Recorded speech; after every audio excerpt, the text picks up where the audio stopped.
पार्वती की बड़ी बहन थी, उसको गंगा को जल बनना पड़ा, केवल कान लगाने के चक्कर में। गंगा को क्रोध आ गया, गंगा ने हाथ में जल लिया और जल लेकर गंगा माता पार्वती को श्राप देने लगी। भगवान शंकर आकर खड़े हो गए, गंगा ये तुम क्या कर रहे हो, ये क्या कर रहे हो, पार्वती को श्राप क्यों दे रही हो? पार्वती ने कहा था संत पर एक लोटा पानी डाल दो तो संत प्रसन्न हो जाते हैं। शिव जी ने कहा गंगा पार्वती ने तुमसे कहा था? नहीं, मैंने तो कान लगाकर सुना था। शिव जी बोले गंगा जब कोई बात कर रहा हो उसकी बात को कभी कान लगाकर मत सुनना, हो सकता है वो तुम्हारे जिंदगी को नष्ट करने का कारण बन सकता है। चुगली करने वाला और चुगली सुनने वाला, दोनों में महापापी कौन होता है? जम के बोलो जरा, कौन होता है? चुगली करने वाले से ज्यादा महापापी है चुगली सुनने वाले। चुगली भगवान विष्णु ने सुन ली थी और उनका सिर कट के घोड़े का मुंह लगना पड़ा था। जरा सी चुगली सुनी थी, केवल जरा सी। कौन सा अवतार था? हयग्रीव अवतार। चुगली सुनने के चक्कर में जरा सी चुगली भगवान विष्णु ने सुनी और उनको घोड़े का मुंह लगा, हयग्रीव अवतार हुआ। जरा सी चुगली माता लक्ष्मी ने सुनी और उनको घोड़ी बनना पड़ा, अश्विनी बनना पड़ा। माता लक्ष्मी को भी घोड़ी का रूप धरना पड़ा जरा सी चुगली के चक्कर।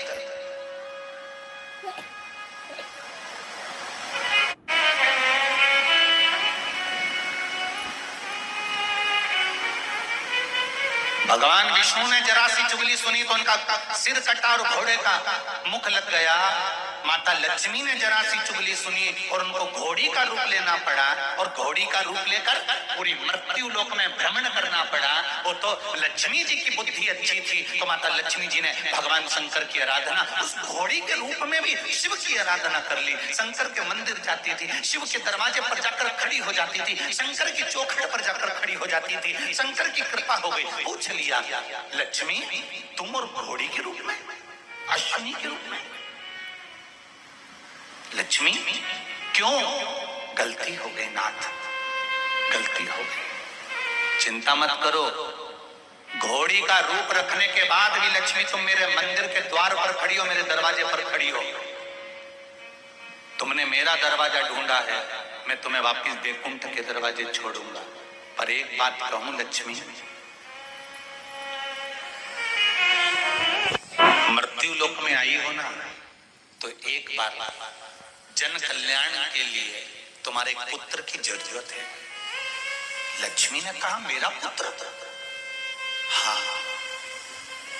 आपको लक्ष्मी ने कहा भोलेनाथ जी आपको मालूम नहीं है ब्रह्मा विष्णु महेश सारे देवी देवताओं को श्राप लगा है कि इनके घर में संतान नहीं होगी। क्या आपको मालूम नहीं है? भगवान कहते हैं विष्णु रूप में संतान नहीं होगी, ये मैं मानता हूं, पर तुम घोड़ी बनकर आए हो तो संतान नहीं होगी, ये कौन ने कहा? मैं भगवान विष्णु को बुलाऊंगा, तुम इसी स्थान पर बैठकर मेरी साधना करो। घोड़ी का रूप धारण कर कर माता लक्ष्मी शंकर भगवान की तप साधना में डूब गई। भगवान शंकर ने अपने द्वारपाल चित्ररूप को भेज दिया, जाओ बैकुंठ जाओ और चित्ररूप जाकर बैकुंठ में जाकर कहो भगवान विष्णु से कि भगवान शंकर ने आपको बुलवाया, मृत्यु लोक में आइए आप, और लक्ष्मी अगर घोड़ी बनकर आई है तो आप घोड़ा बनकर आइए। मृत्यु लोक में भगवान विष्णु को घोड़ा बनकर आना पड़ा। भगवान शंकर के पास जाकर पूछा क्या करिए प्रभु, क्या है? शिव जी ने कहा जाकर लक्ष्मी को दर्शन दीजिए। लक्ष्मी ने जब नारायण का दर्शन करा, लक्ष्मी की आंख से जल बह गया। शिव के दरवाजे के उस चौखट पर जब लक्ष्मी की आंख का जल बहा, भगवान विष्णु ने भी देखा कि आज मुझे देखकर लक्ष्मी रो रही है। नारायण की आंख से भी जल बहा। उन दोनों जल को मेरे देव अधिदेव महादेव ने हाथ में एकत्रित करा और शिव चौखट पर डाल दिया, जिससे लक्ष्मी जी का एक पुत्र उत्पन्न हो गया, जिसका नाम था एक वीर। क्या नाम था? एक वीर। क्या नाम था? एक वीर। लक्ष्मी जी का पुत्र उत्पन्न हो गया।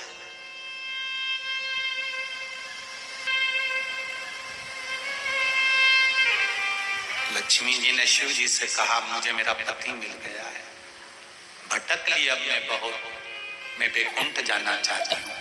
शंकर भगवान ने कहा, इसी पुत्र की तो जरूरत थी संसार सागर में, इसको तुम यहीं छोड़ दीजिए। लक्ष्मी जी कहती हैं, इस घने जंगल में अपने पुत्र को छोड़कर जाऊंगी, इस घने जंगल में मैं अपने बेटे को छोड़कर जाऊंगी, इस पुत्र को कोई खा जाएगा, कोई मार देगा। शंकर भगवान कहते हैं, लक्ष्मी ये विचार अपनी चित्त बुद्धि से निकाल दे।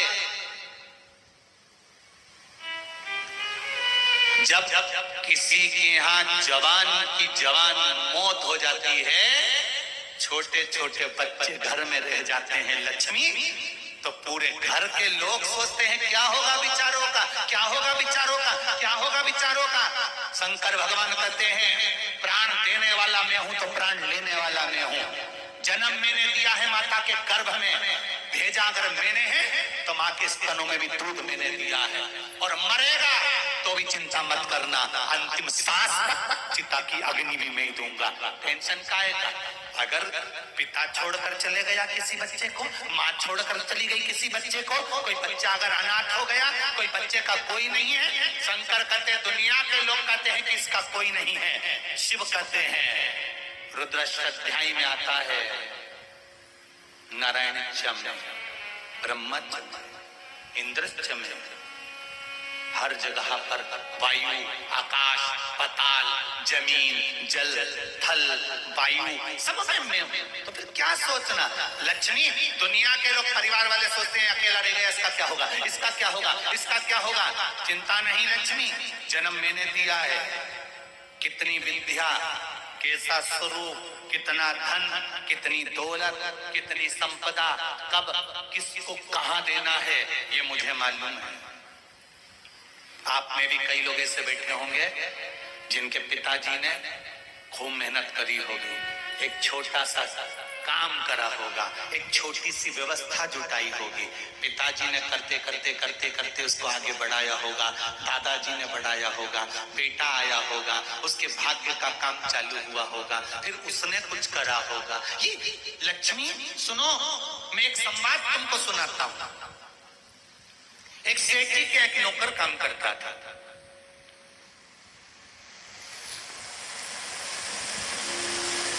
2 दिन तक नौकर काम पर नहीं आया। जब 2 दिन तक नौकर काम पर नहीं आया तो सेठ जी को लगा मेरा नौकर बहुत काम करता था, बहुत अच्छा काम करता है, पूरा संभाल लेता है, उसके बिना अकेला अकेला रहना पड़ता है, काम कोई संभालता नहीं है, बहुत अच्छा काम संभालता है, और उसको तनख्वाह कम मिलती है। तनख्वाह कम मिलती है इसीलिए मुझे लगता है कि वो नहीं आ रहा। अब आएगा ना, तनख्वाह बढ़ाता। जैसे नौकर आया, सेठ जी ने अब की बार उसकी तनख्वाह दुगनी दे दी। उसने तनख्वाह ली, चले गए। सेठ जी ने मन में सोचा, बताओ गजब का आदमी है, एक बार भी धन्यवाद नहीं कहा, थैंक यू नहीं बोला, धन्यवाद नहीं कहा, तनख्वाह बढ़ गई, कम से कम धन्यवाद तो बोलना था, और धन्यवाद नहीं दिया इसने, बड़ा बेकार आ रहा है। ऐसा ही है, वो काम कर रहा है। वो तो गुस्सा आ गया सेठ जी को। एक बार 2-3 महीने बीते और उसने फिर 2 दिन का गैप मार दिया, 2 दिन की फिर छुट्टी बिना बोले। सेठ जी ने अपनी तनख्वाह फिर घटा दी। सेठ जी ने घटा दी, तनख्वाह दी, उसने ली, वो कुछ नहीं बोला। नहीं बोला तो सेठ जी ने तीसरे दिन उससे पूछा, जरा तेरी तनख्वाह बढ़ी तब भी तूने धन्यवाद नहीं दिया, और आज तनख्वाह कम हो गई तो भी तू कुछ नहीं बोला, कुछ तो बोलता कि तनख्वाह क्यों कम हुई है। इतने में उसने कहा, सेठ जी क्या बोलना, जिस समय पर मेरी तनख्वाह बढ़ी थी, मेरी पत्नी के गर्भ से मेरा बेटा हुआ था।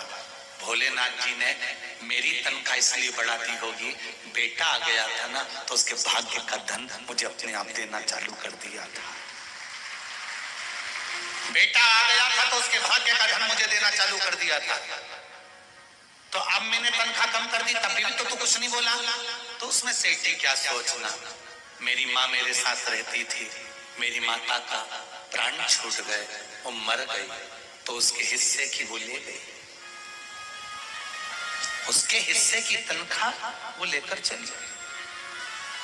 शिव जी कह रहे हैं, लक्ष्मी ध्यान लगाकर सुनना, संसार में जब तक विश्व का नाथ विश्वनाथ है, तब तक कोई अनाथ नहीं है, तब तक कोई अनाथ नहीं।